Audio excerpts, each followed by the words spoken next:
morning, everybody, and welcome to another episode of Environmental Social Justice. I'm your host, Wendy Nystrom. Today's special guest is Casey Bartram. She is Executive Director of TerraGraphics International Foundation. So welcome to the show, Casey. Thank you so much, and thank you for inviting me. Anytime. You actually have a magnificent background. I did a little research on you. You have a BS in Environmental Biology and Zoology from Michigan State, so I'm from Michigan, so awesome. PhD in Environmental Science from the University of Idaho, which is hugely impressive. And you've always focused on vulnerable communities. Could you tell us a little bit about that background? Because it's extremely unique and awesome. Thank you. Yeah, it's, I think everybody always has that really interesting story of their journey. I was really interested in zoology and wildlife biology as an undergraduate student, and got involved as a field technician early on, doing wildlife toxicology work as a undergrad. And then right after I finished my bachelor's, I had no intention of going to graduate school like many folks after they finish their 4-year degree. But then I joined the Peace Corps, and I spent 2 years living and working in the Kingdom of Lesotho, which is in Southern Africa, and became really interested in working overseas and also in public health, which was felt like a very big departure from my initial career focus and academic focus. When I came back from Peace Corps, I had no idea what to do with my life, and was visiting friends in the northwestern US, and really stumbled across an environmental engineering company that was doing environmental cleanup work in low and middle income countries to reduce exposures to heavy metals. So they were really working in the field of environmental health, which I didn't know at that time really existed. And it seemed to be the perfect blend of the two things I was interested in. That's, environmental exposures, environmental issues, and also that public health component and how humans are impacted by that. And I ended up begging for an internship with that company. And then very quickly, we ended up in a project in northern Nigeria. They ended up transitioning to a spin-off nonprofit, which I transitioned over to immediately. And that's been the last 14 years of my life and the founders' lives, as well as working on these environmental health issues in low and middle income countries, as well as some communities in the US, because that's where a lot of the environmental disease ends up. It really is the classic environmental justice issue. Oh, absolutely.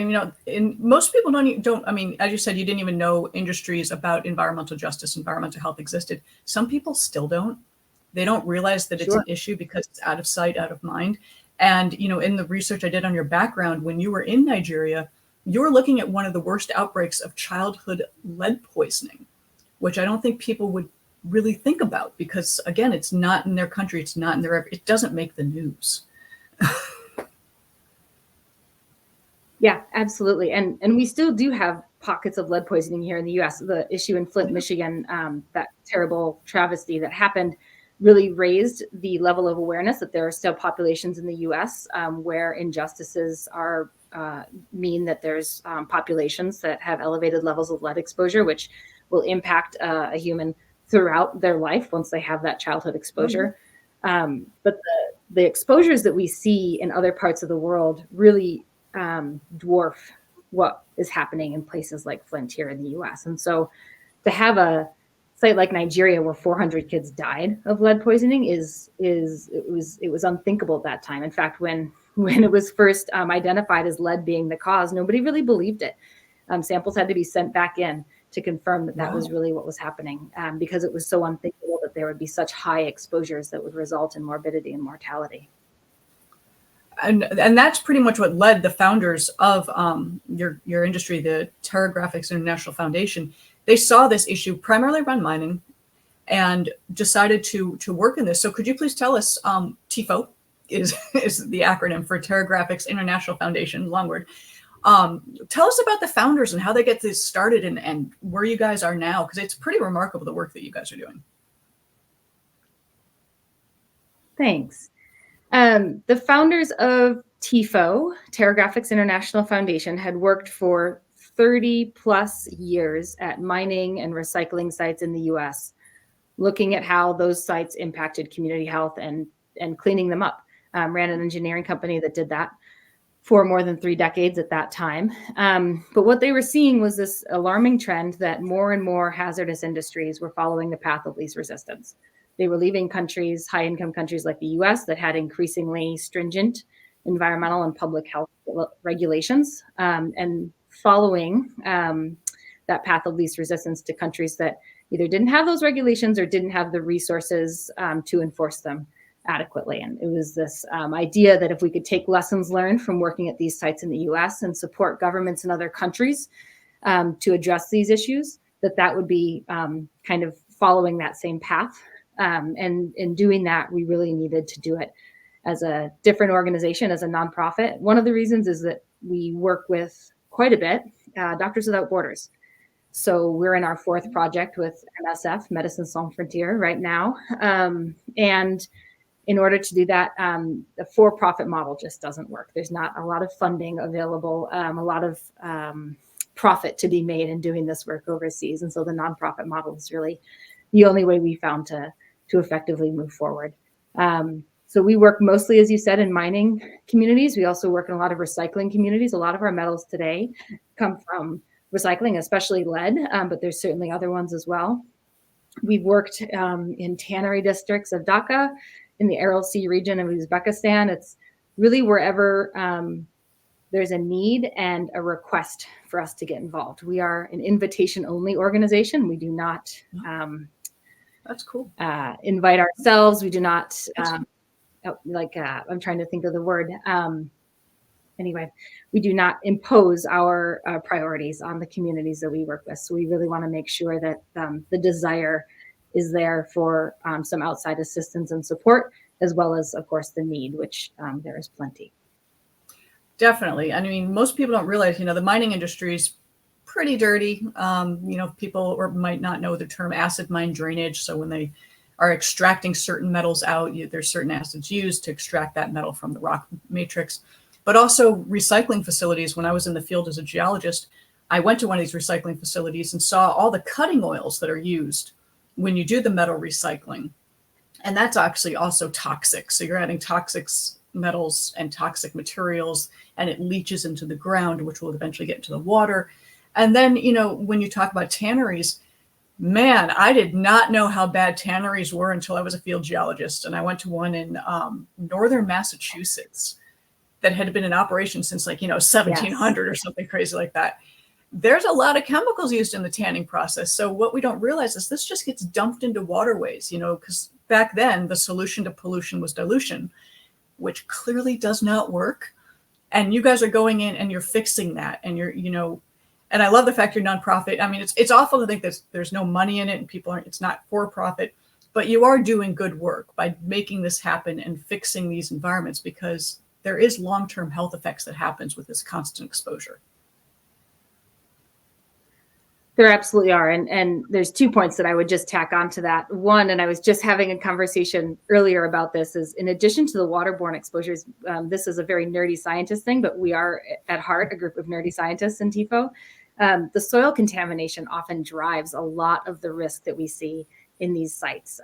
And so that's one of the things we're always trying to communicate, is that myself, I grew up in a small town, agricultural area. We were raised outside, like dirt don't hurt. That was the phrase, right? A little bit of soil is good for you. Well, in a lot of contexts in mining communities and in contaminated sites, the soil is highly contaminated, and it does result in significant exposures. And so that's another thing we're often looking at, is not just water, but also the other ways that people are exposed. They can be very culturally specific. In Kyrgyzstan, we see that a mining community where people are growing a lot of their vegetables in their backyard, half of their exposure comes from eating vegetables like potatoes and carrots and cabbage that are grown in contaminated soil. And so really trying to understand what those exposure routes are is incredibly important for us. Yeah, people don't realize that even though plants are great filters, plants are really good at filtering out bad things, some of these cannot get filtered out, and it does get into our food. And that's actually a worldwide issue. So we do need more cases out there to clean up our soils and groundwater to help us, because this is just going to get worse before it gets better. So we need to pay attention. So part of things that you guys do, you're in multiple countries. Who are you looking to connect with? Like, what type of I mean, obviously donors, absolutely, you're a nonprofit. You definitely don't need donors, but are you looking for more volunteers or more people to join your group or, work with you guys? Absolutely. Yeah. We work at this interesting intersection where we actually often end up partnering with health agencies as much, if not more, than we partner with environmental agencies. And that's true of partnering with Doctors Without Borders, but also ministries of health, public health departments, that kind of thing. Because we really do work at that intersection of how humans are being impacted and how we can find ways to reduce those exposures. A big part of what we do is to identify partners in the countries where we have a potential project, and we are really a supporting role. So when we talk to people here in the US, we really try to highlight the fact that these are not TIFO projects. They are TIFO supported projects. Nice. And that ultimately the drive for the project, the decisions made about which interventions are going to be selected and how they're going to be adapted to work in that context, that's all made by government partners or NGO partners or academic partners, but often a combination of those that are within the countries that we serve. And we really see ourselves as a supporting role because that's what we do. In addition to needing money to be able to do that, we are always looking for technical experts to join our team. And that enables us to keep our organization very small and nimble. When we were working in Kyrgyzstan, I often use this example. We're working in a mercury mining community and we needed some help supporting the local laboratory. So we were able to reach out to our network and find a geochemist who had mercury expertise, who worked at the United States Geological Survey for decades, and bring him to the site for a couple of weeks and really help support that specific need. So we're always looking for technical experts that we can rely on. And that's from a huge range of different disciplines, from social science to the physical sciences, including public health, environmental, those kinds of things. Other things that folks can do, and I often highlight this now, is we're seeing a lot more interest in mining and recycling with climate change. Oh, yeah. And one of the issues that a lot of folks don't think about when with the Green New Deal is this issue of environmental justice as it relates to the critical minerals that are needed for low carbon energy. And so something that folks can do is really start thinking about the products they buy and the energy that they support and that they push for and that they vote for and that they talk to their representatives about isn't 100% clean. And so there needs to be a really thoughtful path forward in how we are addressing climate change. Obviously, we need to reduce carbon emissions, but we need to do it in a way that's a lot more just than the way that's being pursued right now. And so I'm also encouraging folks to really start thinking through what that electric vehicle means, what those solar panels mean that you're putting on your barn roof, and how that can be done in a way that has less impact. Because as it stands now, a lot of communities here in the US, especially tribal communities, as well as in other parts of the world, they are bearing the burden of those kinds of technologies. Yeah, and I think most people don't realize, we do need pollution-free environments. We need to get away from petroleum, but we also have to be smart about it. And lithium-ion batteries, that's mined materials, and they're usually done in other countries where they don't have the same regulations that we do in the US. So there are very contaminated sites that are now happening. So just think through the entire process, which is exactly what sustainability is about, or circularity. Just think about it from the start to finish. And there are really great alternative batteries coming out that don't rely on lithium ions. So people need to think things through about exactly what works for them and where they live. Where you live, solar panel may not make sense. Maybe hydrogen's for you. Absolutely. It's just different things. So, and what's the TIFO's website? I know it's not TIFO, it's something else. That's right. Yeah. TIFO.com was already taken. So don't go to that one. I shouldn't even say it. We're at TerraGraphicsInternational.org or TerraFound.org. Both of those will get you where you need to go. We're also on social media. You can find us on places like LinkedIn. You can look up my name. You can look up TerraFound or TIFO. You'll find us. We're on Instagram as well. Love to share photos of the places that we work and the people that we get to work with. So you can absolutely follow us along there. And feel free to reach out to any of our staff directly.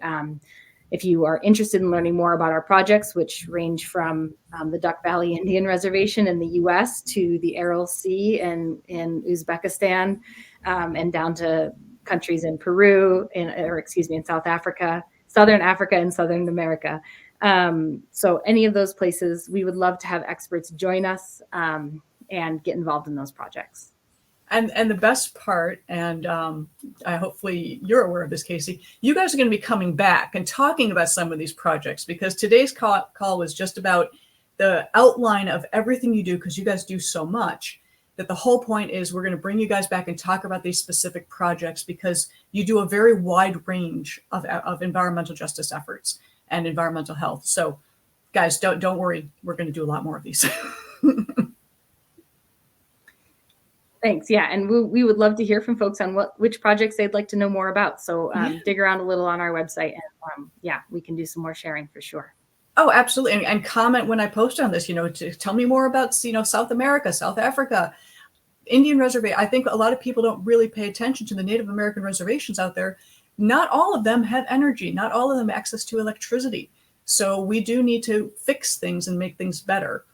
And that's exactly what you guys are doing at TIFO. So thank you so much. The work that you are doing is wonderful. And I'm really looking forward to our future conversations where we dive in a little deeper. Thanks so much, Wendy. And thank you for everything that you do in raising awareness on these issues and sharing these stories. Yeah, we can't thank you enough. Oh, thank you so much. And I do this for the pure joy of spreading the word and telling people about people like you, because you are the ones making the difference. I am simply parroting it. So on that, guys, Thanks so much. Wendy. We're grateful. Oh, anytime. And please, guys, check out TIFO, check out Casey Bartham, go to LinkedIn. They're doing wonderful work. See how you can help, see how you can donate and keep this momentum moving. It is extremely important that we clean up the environment that we are in. It's our food, it's our air, it's our soil, it's our water, it's everything. And on that, I am your host, Wendy Nyston with Environmental Social Justice, proudly sponsored by BioLargo, who is making life better for everyone. We will talk to you guys soon. Have a great day. Bye.